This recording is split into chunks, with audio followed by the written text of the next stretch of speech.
लु अब चाहिँ भाग्नु पर्यो। टोप्लो टाप्ले कसेर निस्किसकिरहेछु र यता हातमा टिकट पनि छ है। हेलो एभ्रिवान, स्वागत गर्दैछु हजुरहरूलाई नयाँ एउटा भ्लगमा।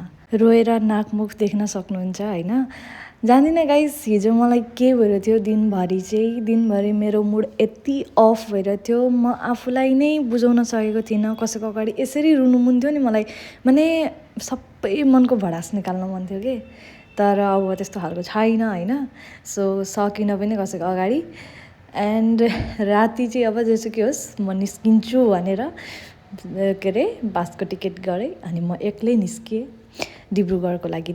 मैले सोचिरहेको थिएँ दिनबाटै म भ्लगिङ स्टार्ट गर्छु भनेर, तर मैले सकिनँ। मेरो मन यति डाउन भइरहेको थियो नि, पता नै किन, तर म आफैलाई आफै मोटिभ गर्छु, कसैले गर्ने होइन नि। र बासले बिच रास्तामा खाना खाना भनेर रोकेको थियो, अनि त्यही खानासाना खाएर म यता डिब्रुगढ पुगि पनि सकेँ। म जहाँ आइरहेको थिएँ त्यहाँको दाइले मलाई लिन आउनु भइरहेको थियो, अनि आउँदाखेरि चाहिँ बाइकमा आउनुभएछ। जाडाले यति कक्रिएँ नि म राम, माने 4 साढे 4 बजिरहेको थियो होला म डिब्रुगढ नाम्दाखेरि, अनि ब्याड जाडो लागिरहेको थियो। त्यहाँ पछाडि मलाई यो रुम दिनु भइरहेको थियो यहाँ दिदी दाइहरूले। म चाहिँ यहाँ फेरि फेसन सोकै लागि आइरहेको थिएँ है।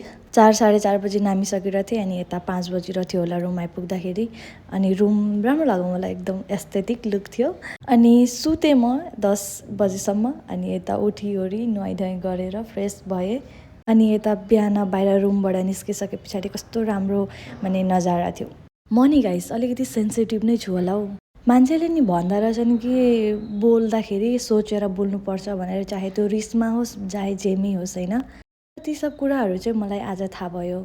म चाहिँ नि त कस्तो मान्छे छु भने, मलाई रिस पनि अझै छिट्टै उठिहाल्छ होइन, तर म नम्र पनि छिट्टै भइहाल्दिरहेछु के।